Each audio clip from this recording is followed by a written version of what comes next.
things in our relationship that are a little bit difficult sometimes to deal with. Maybe just some of the things as far as just assumptions. It's consistently been where you would say something and then do something else. Because I haven't even finished anything. I still can't even finish my statement. Here, like, saying stuff that's not even accurate. And what are you doing? Doing the same thing. You're doing the same thing. No, just I'm listen, not. bro. Just listen. Okay, but can I just say Whoa, stop, hold on. We are going to help this couple, Keith and Chance, right, Cristiane? Things are really bad between them. And I know a lot of couples are going through this. And so you stay on because we're gonna help them and you will be helped too. Yeah, that's our Love Lab. We're gonna watch the whole conversation and understand why they are fighting so much. Welcome to the Love School USA. The Love School, what is the Love School? Please, logo on, the Love School USA. That's it. Cristiane, why is there a need for a school about love? Because people need to learn how to love. Because most people, Renato, think that they don't need to learn love. That love it just comes naturally at every human being. They know how to love, they don't need to learn. But they are suffering because of love. And the funny thing is that you need to learn about everything else in life. Why don't you learn about love? That's right. You can go to school to learn a different language, to learn a trade. You can go to university to learn about anything under the sun. But there's no school for love, right? Until now, because now you have the Love School. And we are going to help you. Cristiane and I have been married for 28 years, have had our share of problems. We'll tell you more along the program. But now, we would like to talk to you about a celebrity who said something very interesting in the recent news. So let's talk about Ben Affleck. Ben Affleck, Cristiane, recently declared that one of his biggest regrets in life was to have divorced Jennifer Garner. And this comes right along the results of a study that was made into couples that divorce. And the study found that most couples, more than 50%, about 54% of couples who have divorced, they regret having divorced within 6 months of the divorce. They wish they could have tried a little bit more to save their relationship. Yeah, and I can understand why. Because, you know, when you're going through a lot of problems in your marriage and you don't know what to do with them, all you want is to go away, to just get out of that situation. So most people, they tend to go for divorce because they think, you know, I can't take this person anymore. I can't even look at this person or hear this person's voice. Let me get out. So they go for divorce. But after a while, you know, they start thinking, because now they're not feeling so much the anger. They start thinking about, should I have done something different? The good things they had together. Their story. Did I make any mistakes? What were my mistakes? But now it's too late. Yes, and they miss what they had, the good things that they had. And now that the feelings of anger, resentment are gone, they are thinking a little bit more clearly, and they can see that they could have tried different things. And that was the case apparently with Ben Affleck, who obviously has 3 children with Jennifer, and apparently the reason why they divorced was because Jennifer couldn't put up anymore with his drinking and gambling and a lot of addiction, and she put an end to the marriage. Couples, sometimes they make a rash decision. They think that there is no solution for their problems, and they think that divorce is the only way out. But the truth is that they don't want to divorce. What they want is to put an end to the suffering of the relationship, but they don't know how. So they choose an exit strategy, thinking, well, if I quit this marriage, at least I'll stop suffering. Yes, you will stop suffering from relationship problems, but you will have other kind of problems, especially if you have children, like Ben Affleck and Jennifer Garner. You have children, you will still be connected because of the children, and you will have a new set of problems, how you're gonna visit, and then you miss, and then have to see the person you love with somebody else, starting another life. So a different set of problems begins. And now you understand why we said in the beginning of the program, why you need to learn how to love. Because, you know, everybody gets married because they love each other. How come at some point in their life, they start hating each other? What happened there? Does love end? Love alone by itself does not hold a marriage.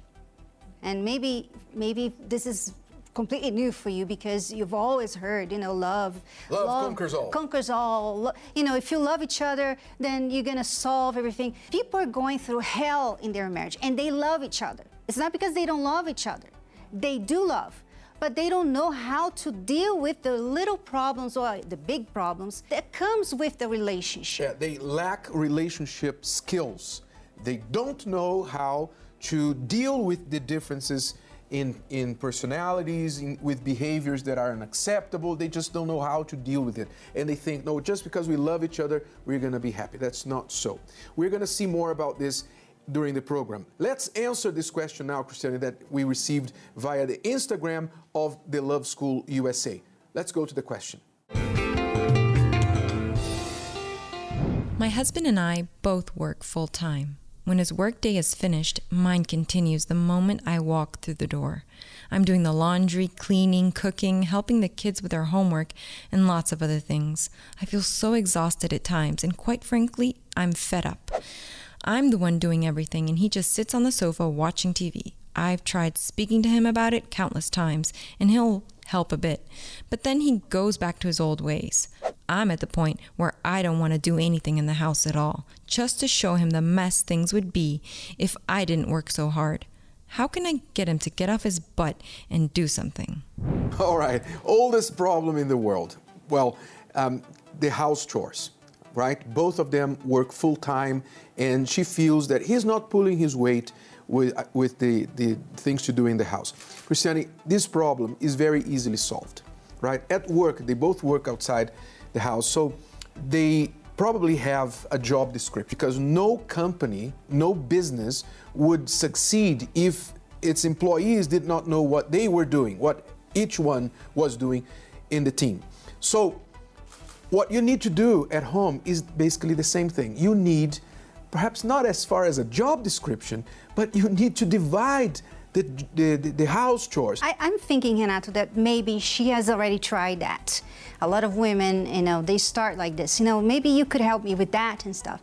But the problem here, and I would like to call attention of all women, okay? Because I also had this problem, and I learned. The problem is the way you say things, the way you speak to your man. If you tell him like a mother tells a child he's gonna resent you, he's not gonna do anything because he feels disrespected by you. And so maybe you're right, you are right. He needs to help you. But the way you're speaking to him makes you look bad, makes you look wrong. In his eyes, you're just telling him what to do. Diminishing him. He doesn't feel like inspired to help. Yeah, or diminishing his efforts. For example, perhaps you say to him, well, at least you could help me take the trash out. The at least could go out. At right? least. You don't have to. Get rid of the at least. Listen, most wives who have their husbands help out around the house know this secret. That if you ask gently and if you are patient to start small, okay? Start small. Don't expect that ideal 50-50, because we both work outside and we both make money, so he has to work and 50-50 of the house chores. That's not the way it goes usually, until at least, of course, if you have a husband sitting on the couch and watching TV while you do all the housework, he's not gonna get from 0 to 60 overnight, all right? Yeah, and you've got to get started somewhere. Yeah, and let's remember as well that a lot of mothers, they do this with their boys. Mm-hmm. They don't tell them to work at the house. So when they grow up, they're thinking, I'm at home here, I just want to rest. And they don't do this to be just lazy, they don't do this on purpose. And so a wise woman understands that, and she then teaches him nicely how it's done. So I did this with my husband. I'm housebroken. He is housebroken. Yes, he is. He is. And you know how I did it? You know, I stopped complaining. The first thing you have to do is stop complaining, stop making faces. You know, going there and picking up the things on the floor and just, oh, you know, you never do anything. Stop doing that, okay? Pick it up. And you put where, you know, you do what you need to do. And then you carefully say, oh, you know, could you pick up that thing for me and put it over there? It was one thing that he did it, and then you're like, oh, thank you so much for helping me. You cover him with thanks. Thank you. You helped me so much.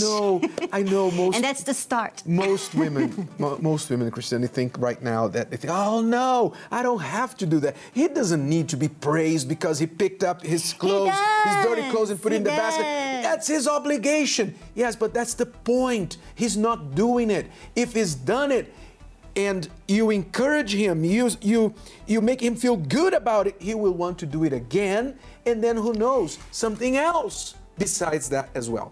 That's the secret that we are trying to share with you here. Worked for me, works with a lot of couples, and it could work for you. And there's as well. one more thing that I'd like to tell them. You know, you have to choose what he's gonna do. Don't expect him to do everything that you do, because you're probably good at it.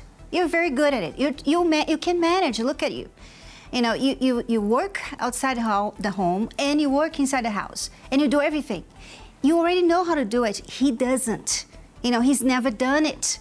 So go little by little and give him easy tasks like the garbage outside, you know, and the glass in the sink, you know, go with little things, and then suddenly he's helping you more because he feels, you know, I'm sure that when the wife says, oh, you helped me so much, thank you for that, he feels like, you know, I'm gonna do more of that because look at her, she's so happy with me. I know this may sound like we are morons, right? Because she's saying start small and easy things, but it's not about that. It's about wisdom, okay? It's about wisdom. You're trying to get the big boy to, you know, shake a leg and do something. So start with wisdom, all right? A wise woman builds up her home. That's what it's all about. If you have questions about relationship, you can send your questions to our Instagram, The Love School USA. Send us a question there, and we'll answer right here on the program. Well, now it's time for our Love Lab, the marriage lab here at the Love School. The time for us to help that couple in the beginning of the program, Keith and Chance. What is the Love Lab, Cristiane? We put a couple who are having issues and they can't sort out their problems for some reason. We lock them in a room, turn on the cameras, let them argue, and we'll watch them and tell them where they're going wrong and how can they solve their problems, okay? So let's watch this argument, this heated argument between Keith and Chance, and let's see how we can help them. The things in our relationship that are a little bit difficult sometimes to deal with, maybe just some of the things as far as just assumptions or things that are said against me that aren't true, you know, against my character or who I am. It's consistently been where you would say something and then do something else, or you would lead me on to believe one thing and it was something completely different, which is why we're in this situation right now. I got employment and I tried to get, you know, just some income to come in. I felt like it still wasn't appreciated because even though I would take that, try to pay rent, wash your clothes and cook and do whatever I could around the house, I just felt like it wasn't seen, it wasn't appreciated. It was almost like you only seen me for that one thing because I didn't come through on that one thing. You led me on to believe that we were going to get a place together, which is what I had been preparing for.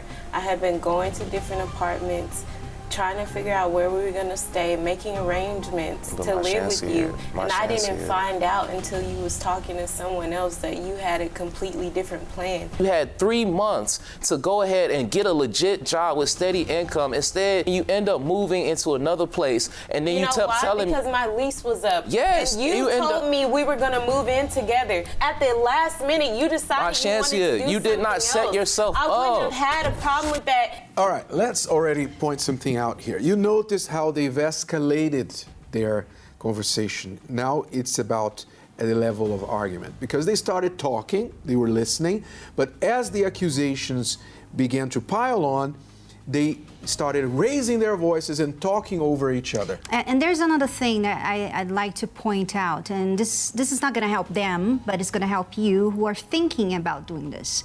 They moved in together.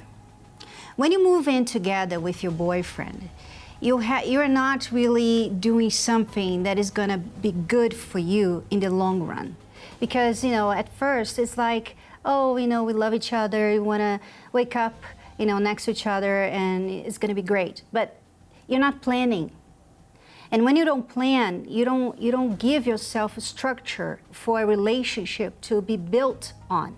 Yeah, it's like you're holding hands together and jumping And off a just cliff jumping off a and cliff. hoping that you will get down there in one piece. And that's what they did. They went to move in together. She had an expectation about him. She was thinking, we're gonna have a place, and he wasn't thinking like that. He was just thinking, let's see what's gonna happen.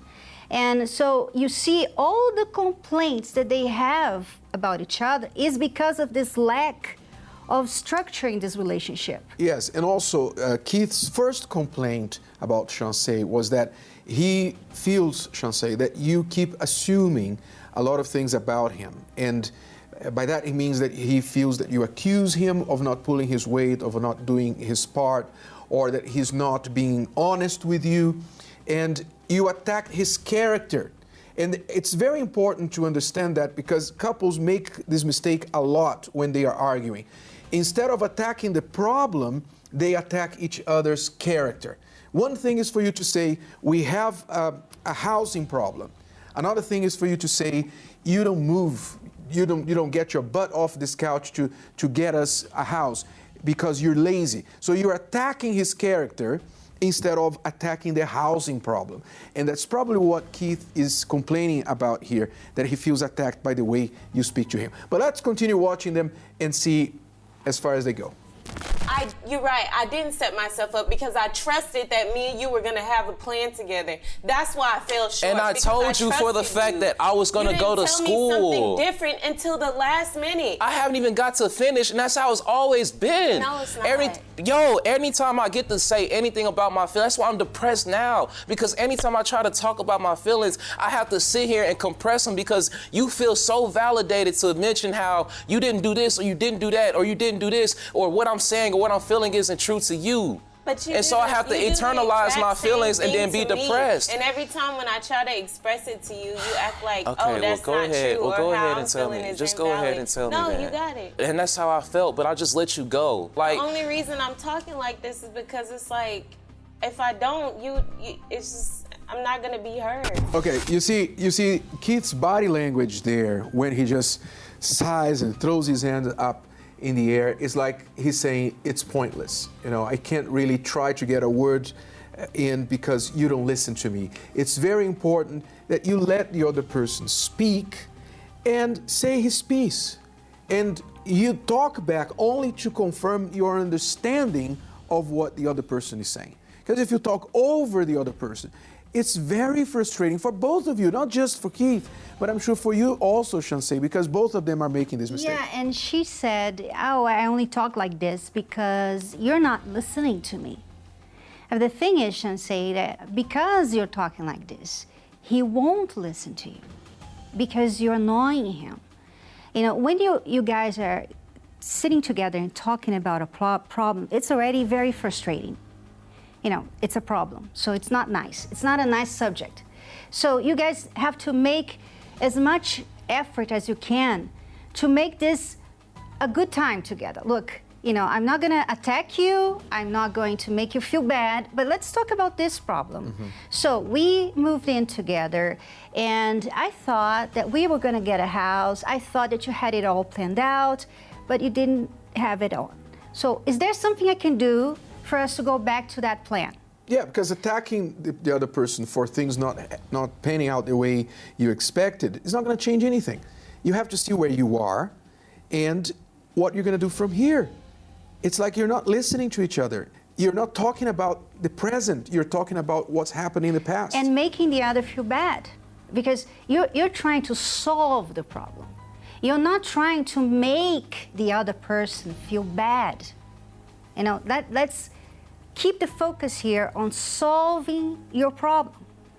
If you focus on solving this problem, you're not going to attack your partner. Let's continue watching. So I have to be ignored so you can be heard. No, Because not at before we all. started all this, I just wanted to see you. I'm telling you, hey, we had all these great moments. We still have great moments to this day. We had this one rough patch that's just been an itch that's just been hard to scratch. And I just want us to fix it. I feel And it's you still were like, taking advantage of me because you knew that my mom was supporting me. You knew she was helping out. That's why I said, look, you know, at that point I was like, okay, well, I can't allow somebody to take advantage of me when they led me on to believe that they were gonna take care of their end. When I was talking to my mother the whole time, I was like, no, like, I know Keith, he got this, he's gonna do what he said he's gonna do. Like, I was vouching for you, even though the whole time she was coming down my back like, he don't need to be there, A, B, and C, he's not doing his part. She was doing that to me, but I kept believing that me and you had a plan. That's why I was so hurt. You knew my mom was gonna help and support me. You knew that. You knew she wasn't gonna let me be stuck out, and I feel like that was taken advantage of, period. it's countless times where you have been talking and telling me so much and I feel attacked or I feel like this isn't true or this isn't right. But I just sit here and just listen. And I listen and listen. No, love, because when I get so far, you cut me off. Look, all I wanted to do was know where you stand, like if you cared about this or not. Because for me, I had a lot to lose. There was a lot that I had to sacrifice. My home in LA, you know how long it took me to get out there? I've been working for my dream since I was 2 years old. And all of that was taken away from me. So yes, I absolutely wanted to know where you stood and how much you cared. And I made that clear. So of course, I wanted to know, how do you feel? And I told you how I felt. And I told you how I felt. That's the only reason. And I told you how I felt. And I told you that I really cared. I didn't come and take advantage of you. And when I blocked you, when I blocked you, that was after I said, hey, you know, do you care? After you came at me verbally and abused me. It was nothing. You didn't take a stand on anything. You never stood up for our family and said, yes, like, I want us to do this. I believe in you. And like, I did. You act like, yes, I did. Because the moments thereafter, when you told me that you were having a baby, I stood by you there in and there out.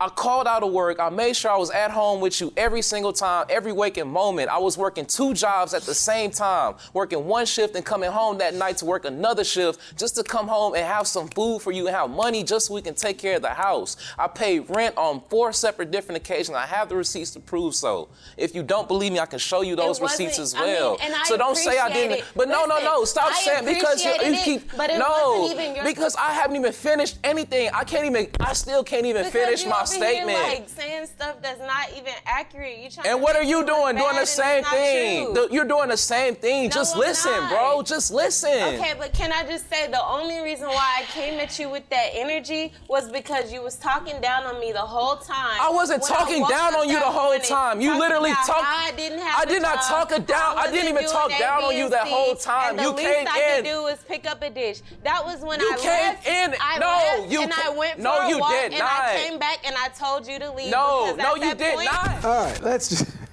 it's tiresome just to watch and listen to that. You know, when you're doing this in your relationship, you need to have at least a little bit of wisdom, of presence of mind, at that moment to say, okay, this is not working. Okay, does anybody watching this right now think that they are getting somewhere? No, nobody. So when you're arguing with your partner this way, you need to understand we are way off. We are not on the path to solve this problem. What we need to start doing here right now is to understand that we are angry, we are upset, we are frustrated, both of us, for legitimate reasons, but we are not listening to each other, and we are not going to solve anything until we learn to listen. Yeah, the thing is, if you want to solve a problem, you can't feel the problem. And both of you are feeling the problem here. You're feeling hurt with the other, you regret things that you've done, things that you've said, you've heard, and you feel a lot of anger. And you're going to take this anger and you're going to throw at the other one. When you feel your problems, you're going to throw this anger at the other one. So the other one is going to have a lot of anger as well. And try to defend himself. Is going to be also responding with anger. So what we're saying here is you have to think. You have a problem, you have to think of how you're going to solve this problem. So Keith has his complaints. So Chansey needs to hear, needs to listen. What is it that he wants to say to me? He's been trying to say what to you, Chansey? He's been trying to say that he doesn't feel heard, okay? That you cut him off, and every time that he tries to express his feelings and his thoughts, you just cut him off and don't validate what he's feeling. All right? So at no time here during this conversation, you've tried to do that, to say, okay, Keith, what is it that you feel? What is it you want to tell me that I haven't been listening? That should be your attitude and much more productive. On the other hand, Keith, what Chansey's been trying to say to you all along here is, I don't know where you stand.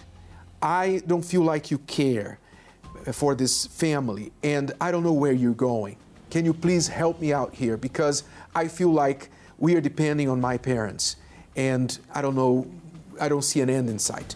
That's what she's trying to say, and you are not listening to that. If you listen, Keith, then you can talk to her about what she wants to hear. If you don't listen, the other one is not going to be able to talk. Mm-hmm. So it's all pointless. The first step of communication is listening.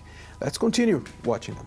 No, you did not. You know Yes, you're lying. I did. You're No, I'm lying, not. bro. What am I lying Because about, you left, Chansey, and I came back, and I was in the house looking at apartments, looking for us to find a spot to live in. You came back, and that's You when you say were... that like, Because I know verbatim. I have been doing that the whole time, but okay. Chansey, I'm not saying that's not what you've been doing the whole time. If you just actually listen, just listen. Listen. Stop interrupting because you feel like stuff ain't going your way. Just listen. You can't even put other people's feelings in consideration because you only think about how you feel. That's not true. If I only thought about how I feel, Then we you would wouldn't be listen here right now. If you really would just sit here and listen. You only brought me here just so you can tell your point off and get away. That's not it. true. You don't even want to listen to what I'm That is saying. not true You don't at even want to all. listen to how I'm feeling. And I'm just trying to tell you how I'm feeling and what was going on.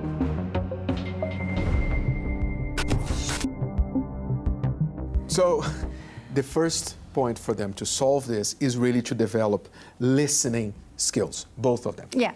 Another thing that I would like to help them with is to be more open, about what's going on. Because I had a feeling here that Chansey, she had expectations, but she wasn't very clear about them at first. She just had them. And this is very normal, when you, especially for women, you think, he will do this for me because he's a man who loves me, and now we have a child, and he's probably going to do this and that and that. And when it doesn't go your way, you get frustrated. And you start thinking, you start judging the person like, he doesn't care for me, he's not thinking of me, he doesn't love me. But maybe you're just not clear to him what you want from him. And once they assume and they are expecting that without voicing their expectations clearly, they could also be making another serious mistake, which is presume that the person can meet their expectations. Sometimes what you expect the other person to do is not up to their abilities. I don't know if Keith can meet your expectations, Chauncey. I don't know if he can do that. So At least now. At this point, maybe yes. later, but you know, I keep thinking, Renato, what is pushing him to work harder now? Because he feels so frustrated right now. Why is he going to wake up tomorrow and say, Yeah. I want to do more, I want to work harder, 'cause you know? it seems like all he wants to do is get out. Yeah. You know, because it's not a pleasant situation. So, Keith, here a tip for you, a few things that you need to do. You also need to listen to Chauncey and to understand her complaints about you as legitimate, understand what her expectations are, be clear about whether you can meet them right now or not. If not, why and when you will be able to meet them, if at all. You need to be able to position yourself and tell her where you're both at concerning these expectations. And Chauncey needs to do the same thing. She needs to listen to him, his reasons, and you both need to focus on the problem. Okay, what is our goal? Our goal is to get our place, our house, a place to stay so that we can then do A, B, and C. All right, so what is the next step? She'll say you're not going to solve every problem at once. So focus on the next step. You all both should have a long-term view, but you should focus on what you can do next. And one thing that you could say, Chauncey, is how can I help him raise the money? Yeah. Right? Maybe I can't work right now because of a child, but I can help him. I can help him somehow. And not, you know, just keep expecting him to give to you what maybe he can't give right now. That's right. Well, that's about all the time we have for today, but we are going to leave you here with our social networks, the Love School USA at Instagram, and we'll be back next week at this time with more lessons for your love life. Bye-bye. Bye.